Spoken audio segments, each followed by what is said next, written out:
Hi, so you've been on YouTube and you've discovered that people are finding treasure with metal detectors, and now you want to get in on the action. But how do you start? Where do you begin, and what's the best metal detector for a beginner?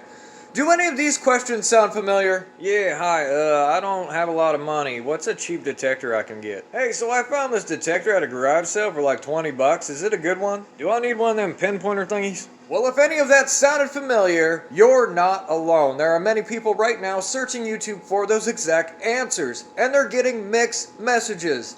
And the reason for that is because there's not one correct answer. You can go get a $20 metal detector from a garage sale or a $2,500 metal detector from a website, and they're both going to find metal. Now the difference being is the quality and the amount of functions on the metal detector itself.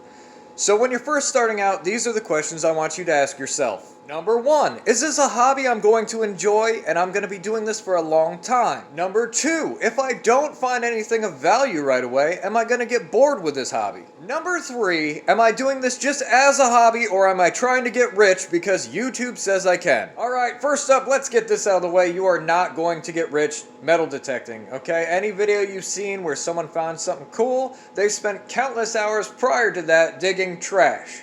Now this is where my opinion differs from many other that I've seen in forums. What is the best detector to start out with? Well, I'm going to say if you don't know the answers to any of the questions that I've asked you, I would get an $80 detector, something cheap, and then work your way up from there if you decide you like the hobby. Because most people will tell you to get like a simplex or something along those lines where you're spending a couple $100s. But if next week comes and you don't like the hobby anymore, now you have to sell that metal detector. The Facebook marketplace is full of people who've decided they don't like the hobby anymore, and now they're getting rid of a brand new AT Pro or a brand new simplex or a brand new Equinox. You know, only used a couple times. Don't take my word for it. Get on there and see yourself. That's what it is. It's full of those. So buy something cheap.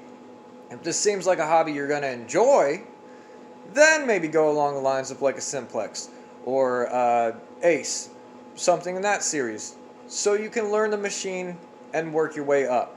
I wouldn't go out right away and buy an $800 machine. Now, if you're wanting me to answer questions such as what's the best brand, well, that's up to the user because I have friends that swear by MindLab.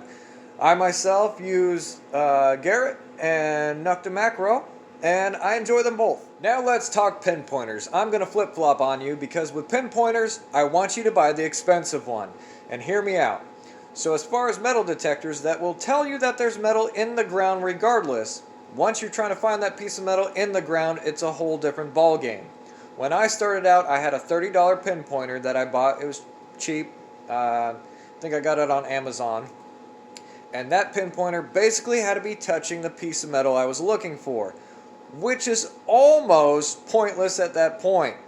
Whereas the Garrett Carrot or something along those lines will tell you the vicinity of the piece of metal, and you can keep searching and searching in that area until you find it. So, with that being said, if you decide that you don't like the hobby, it's a lot easier to sell a pinpointer than it is a detector, because many detectorists can use a spare pinpointer, especially if they can get it at a discounted price. So, I would say buy the expensive pinpointer, buy the cheap detector, and work your way up from there. And then if you decide you like the hobby and you want to go get a more expensive detector, you've already got the good pinpointer. So those are my tips. I hope it's helpful. If you guys have any more questions, drop them down below and I will try my best to answer them. And until next time, guys, we've got a lot of ground to cover.